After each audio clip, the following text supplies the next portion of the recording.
Good morning, everybody. This is video 5 of the Personal Finance Investment Portfolio videos.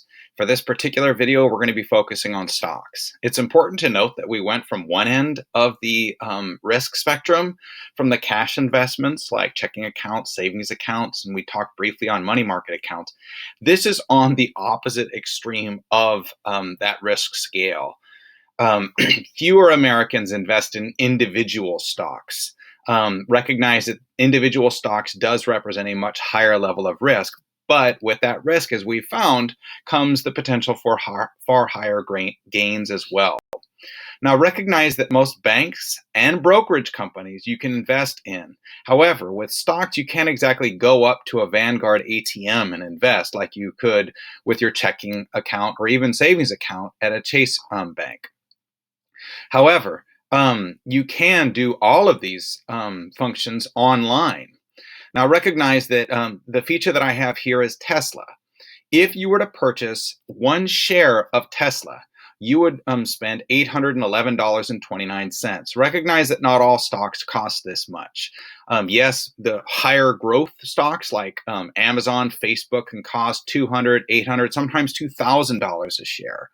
But a stock like AT&T might cost only $30 a share, and some other companies that aren't quite as strong or large yet might go for about $10 a share. You have to be careful when they start to get below $10 a share, though, as it can be a little too dicey.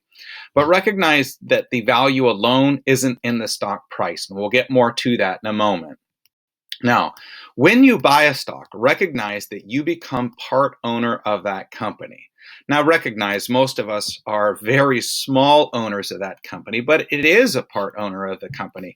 And as such, you get certain voting rights. So when a new board of directors comes up for reelection, you have the opportunity to vote in a different board of directors. Now, many of us aren't quite clear on who that board is, so typically we don't get involved in the voting process. But the larger number of shares that you have in that company, the more involved you're going to want to be with the decisions made by that company. There's also something called dividend payments that we'll be getting to in just a moment. But I want you to think here real quick. This yellow line here represents the stock of Berkshire Hathaway. That is owned by Warren Buffett, one of the most successful investors in U.S. history. Down here, the green line represents the S&P 500. So I want you to, and that's basically the overall market. But again, that's something we'll get to in just a moment. If you invested in Berkshire Hathaway, here, obviously you'd be doing quite well. But the problem is most people buy here and they get real nervous right here and they decide to sell. Okay. Or they buy here and God forbid they determine to sell right here.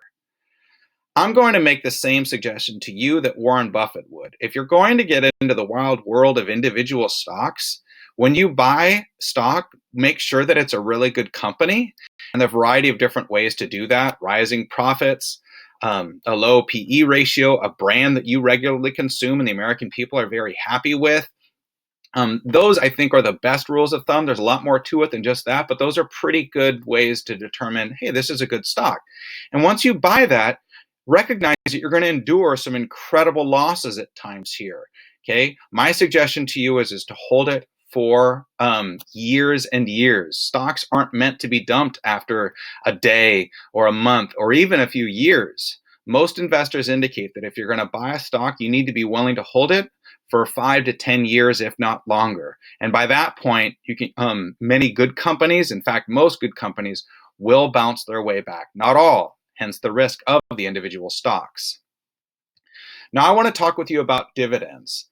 Now, when you're looking at a stock like Berkshire Hathaway, every time that you see those gains here, they're putting all the additional money that they're getting from their stock investors and dumping it back into the company. That allows for greater amounts of growth.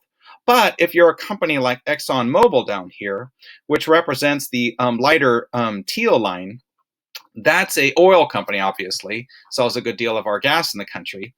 But what they do instead of dumping all of their money back into the stock price itself is that they pay a portion of the money to their stock investors through something called a dividend. Do you remember how CDs pay you interest periodically for owning leaving your money with the bank, or how a savings account pays you interest? View a dividend that way. And because of that particular feature and the fact that it's typically stable, more established companies like oil companies or utility companies or water companies, electrical companies that provide utilities, they're considered safer stocks. So those large growth stocks that allow for price appreciation or rising like this and a dividend are considered safe bets. So if you're going to start investing in stocks, many investors indicate that those are the best ways to go. The difficulty that I have had, and perhaps some others have, is that, like I said, a lot of them are utility companies, like involved in oil. A good number of tobacco companies offer dividends, and a lot of people aren't really comfortable with that. So you might choose to go the Berkshire Hathaway route or Netflix or the rest, but recognize that they do pose a greater risk, because as their price tends to have higher growth, hence why they're called growth stocks, they also have the larger dips. They're less stable than the stocks down here. Now, the next question that you might ask is how do you measure a stock's appreciation or value, or how do you know how the stock market's doing? How do you know how your particular stocks are doing? A big way people do that is frequently when you turn on the news, or you're listening to the radio news, or your folks are listening to it, or you're watching cable news, you'll hear about the Dow Jones Industrial Average, or the Dow was up 2% today. Maybe you'll be looking at the bottom of the screen on a CNN show or a Fox News show, and you'll see the stock prices or the Dow indicated there at the bottom. The Dow is the nation's first industrial average, or an index. An index is a composite of many different stocks. In this case, it constitutes 30 stocks. That's not a big index as far as indexes are concerned, though. Most indexes consist of hundreds of stocks, if not thousands of stocks. That is why most investors look at what's called the S&P, or the Standard & Poor's 500. That is a far better indicator of how well the stock market is doing, because instead of just 30 stocks, you're looking at some of the most successful American businesses that are 500 deep.